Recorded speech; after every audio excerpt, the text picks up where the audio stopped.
When it comes to women and muscle, the most common thing I hear as a rebuttal is, I can't do that. It's going to make me bulky. And in this conversation today, we're going to talk about why it's time to take the topic of muscle mass and move it past just a conversation about aesthetics and really understand how muscle mass and building it is associated with better health and better longevity. It's time to take muscle mass away from just the meatheads and show you why, as a woman over 40, it is absolutely crucial for you. And yes, you belong in the gym lifting weights too. What's going on? Welcome back to the podcast. Thank you so much for hanging out with me today. We are doing a series on muscle mass and strength and really looking at some of the lesser talked about benefits or some of the reasons why you may want to consider strength training as a woman over 40 if you're not currently. And if you are currently lifting, thinking about why you're doing something super positive for your health and well-being. You know, when the conversation of muscle and building muscle and adding muscle mass comes up around women, there is no shortage of ways that the industry likes to codify language and say, oh, but we want to sculpt and we want to tone. And while I understand that that might be more palatable to a lot of women in particular, when it boils down to things, we have to build muscle if we want to experience some kind of sculpting or toning or any of that. So it's important to be clear and frank and say, if you've been using the word toning, that's fine. You're welcome to be here in this conversation. But just muscle mass tends to stop there. We tend to talk about, is it going to make me bulky? Is it not going to make me bulky? This is how I want to look. In the previous episode here, we talked about quote unquote anti-aging and why paying attention to muscle mass is important as we age. In this episode today, I want to talk about some of the reasons why muscle mass plays a role in longevity and really why improving muscle mass is going to be associated with better health and better longevity, quite frankly. To take the conversation past just the physical shell, just what is muscle going to help us look like, and really dive in a bit deeper into the conversation. So that's what we're going to be talking about on this episode. Before we dive in, please hit subscribe on your favorite podcast app. And if you're watching on YouTube, hello, thanks for being here. Please ring the bell for more notifications and hit subscribe as well. So I just gave you the preface here of this conversation, which is women are still terrified to build muscle mass, although things are changing. And if I also look back into 2010, which is when I started strength training, there were far fewer women lifting than there are now. And we were definitely kind of on the fringe, still kind of the freaks.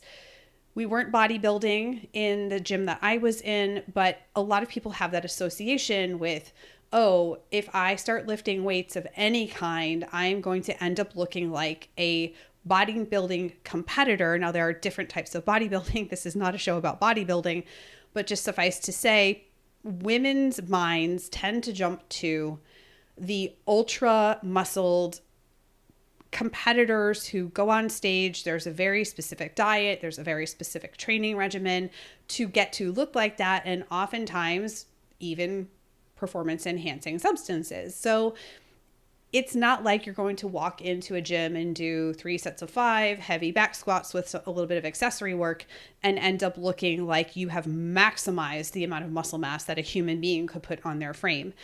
But that is still enough to keep women from lifting. And it's really unfortunate. And I talk about this a lot and people tell me, oh no, it's still, that couldn't be happening still, oh, I don't want to look bulky, as if putting on some muscle mass and bulk could be the worst thing that a human could do. But it absolutely does happen. And I get direct messages and comments on social media for days about how people have been discouraged or the sort of ignorant things that folks have said to them about building muscle mass. Now, that again keeps everything on a very exterior physical level. And I think as we are aging, we are in our 40s, we are in the menopause transition, we are beyond that, we're in our 50s, 60s, or even 70s. I've heard from folks listening to this show. The conversation, in my opinion, is lacking some of the deeper reasons why muscle plays very crucial roles in the body and how those are associated with longevity. Now, as I said on the previous podcast, I'm really interested in how to help people live well, live fully, be as healthy and well as they can potentially influence through their actions. And that quality of life matters. So it's not just about living to try to be 120 and not having the functionality or the independence that you want to be able to enjoy your life very fully.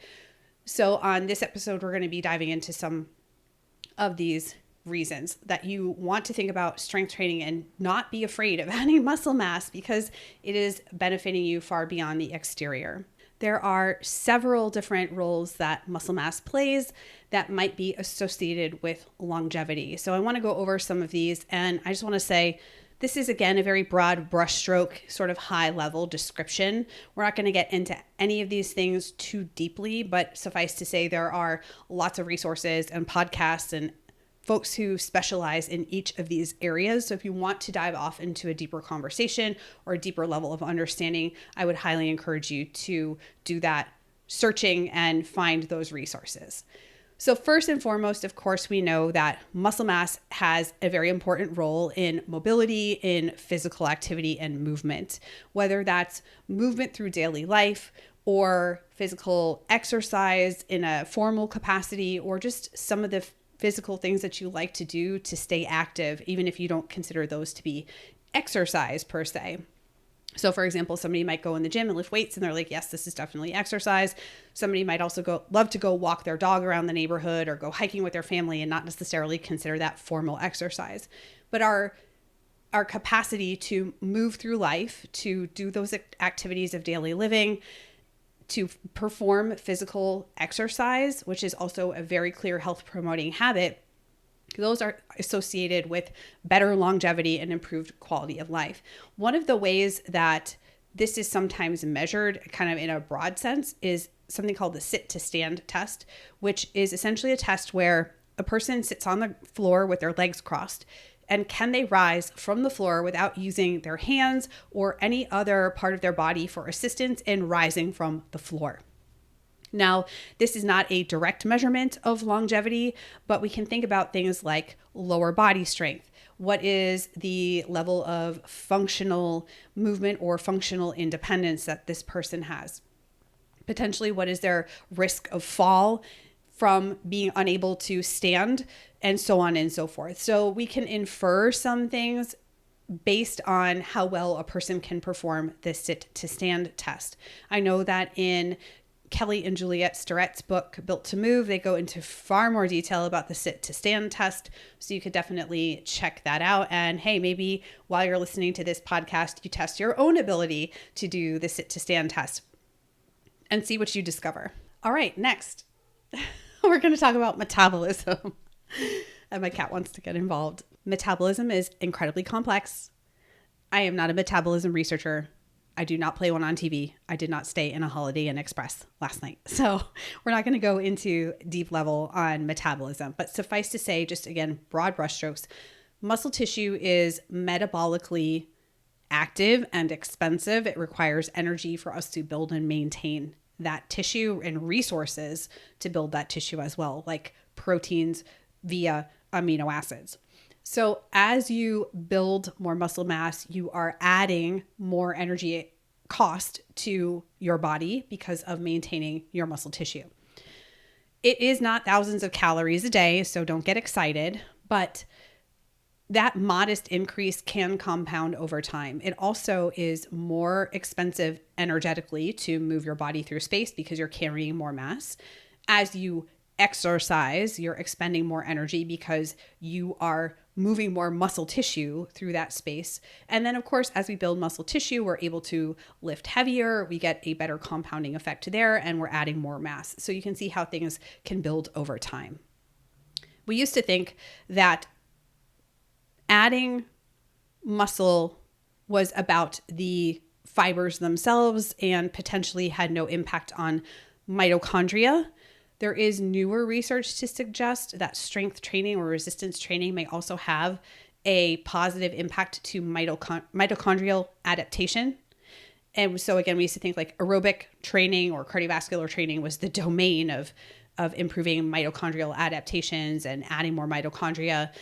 It appears potentially that strength training may also have a positive benefit there in terms of our mitochondrial number or our mitochondrial efficiency or our mitochondrial health. So there's just that extra little benefit when we're talking about metabolism that may bear out over time as we have more research. Next, glucose regulation or glucose metabolism. Again, extremely complex, further than we can go on this episode here. But muscle mass does play an important role in help regulating our blood sugar levels. When you exercise, not only do you potentially use glucose from the bloodstream for energy, but you also may tap into your stores of glycogen. Glycogen is stored glucose that's in your muscle tissue. You also have glycogen in your liver, but your muscle tissue is able to store much, much more glycogen than your liver. So if we add more muscle tissue, then we increase the potential storage tank, if you will, of glucose via glycogen, which is really, really important.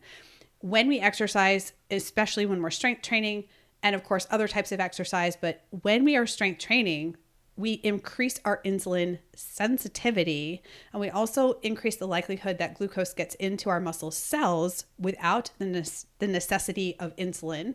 And after we exercise, we are able to get glucose into the muscle tissue as stored glycogen. So as we age, especially as we're increasing through our 40s, 50s, and aging tends to increase the risk of insulin resistance. Also, the menopause transition may increase the risk of insulin resistance in some people. It's really important to lean on things like exercise and specifically strength training or resistance training to help us improve our insulin sensitivity. So exercise is a really important tool, one tool in your toolbox for looking at glucose regulation, glucose metabolism, and insulin sensitivity as we're aging. Okay, next, bone health. Bone health is incredibly important. We're not talking about it enough. I think people think, oh, well, yes, like menopause and osteoporosis, but bone loss is occurring in younger individuals as well. So it's really important to know that what happens when we're adolescents can have a significant impact on how we age in terms of not just general aging, but also the menopause transition when it comes to things like bone strength, bone health, bone density. And there's some interesting research that says we may even be able to reverse things like low bone mineral density to some degree. We used to think we can only just sort of stop the progression, but there's some other research that's come out more recently that suggests maybe we can start to build some bone back, which is very, very exciting, or strengthen the bone at the very least. There's also the podcast I did on creatine and bone health with Dr. Darren Kandow, where we went far into detail on that. So I will make sure we link that one up in the show notes so you can go off on that tangent of discovery if you would like. But suffice to say, when we contract our muscle, and particularly when we're challenging our muscle by putting load on the bone, we are stimulating bone growth and we help to maintain bone density. And that's incredibly important. We also know that plyometrics, those types of exercises can have a positive impact as well. And the stronger our muscles are, right, potentially we build stronger bone, and that's also helping to mitigate or offset some of the risk of osteoporosis, osteopenia, or fracture. We also know that balance goes down as we age unless we continue to work our balance. And as balance declines, we also see that increased risk of fall. So with the increased risk of fall comes the increased risk of fracture. So if we build more muscle mass, we're consistently working our muscles, we can potentially help to mitigate some of that risk, build stronger bone, and decrease the risk of fall. A couple of other noteworthy benefits here in terms of muscle mass and the association with longevity. Strength training. Strength training appears to have a benefit in terms of cognitive health and cognitive function. So that's a really interesting avenue if you'd like to explore a little bit more about that. But there seems to be a general link or a general association that when we are exercising our muscles, we're not just getting general exercise, but strength training may have positive benefits for cognitive health. Of course, we know that moving our bodies with Exercise, regular physical activity has benefits for cardiovascular function as well. And doing cardio is not the same as your heart rate going up when you're strength training. We're talking about different things here, but there is still a cardiovascular challenge. Oftentimes when we're lifting heavy, our cardiovascular system has to work harder to do those things. So you might notice, hey, yeah, my heart rate went up when I was doing that heavy set of 5 or 10. Doing actual cardiovascular and aerobic training is a different subset of training, and so it has specific benefits. So we're not saying that lifting weights is the same as doing cardiovascular exercise, but just in the general realm of looking at heart health, cardiovascular function, and knowing that, of course, again, as we age, our general risk of cardiovascular incident goes up. But as we also go through the menopause transition, we see an increase in women in risk of cardiovascular disease. All right, so let's go ahead and wrap up this podcast episode. I'm sure there are so many more elements to longevity and quality of life and independence that we didn't touch on this episode, but I wanted to give you some general concepts that you could either further explore or even explain on a very high level to somebody you might encounter. Hey, like this is why strength training and adding muscle mass could have a positive benefit for longevity and quality of life. So if you feel like there's a topic that you want me to cover or find an expert to come on the show and really take a nerdy deep dive into, let me know. Get a hold of me in the comments on YouTube or go ahead and reach out via Instagram direct message and let me know, like, is there a specific aspect of longevity or quality of life that you would like to see covered here in this discussion. But we kind of took a little bit of a broad brushstroke approach here, looking at things like mobility, physical activity. We talked about our metabolism. We talked about bone health, and specifically things like why this matters for discussions of quality of life, overall well-being, independence, being able to have mobility and complete activities of daily living as well as physical exercise. We touched a little bit on metabolism. We discussed glucose regulation and how exercise can help with that, specifically strength training. We looked at bone health and also touched briefly on things like a cognitive benefit and benefit to our heart health or cardiovascular system.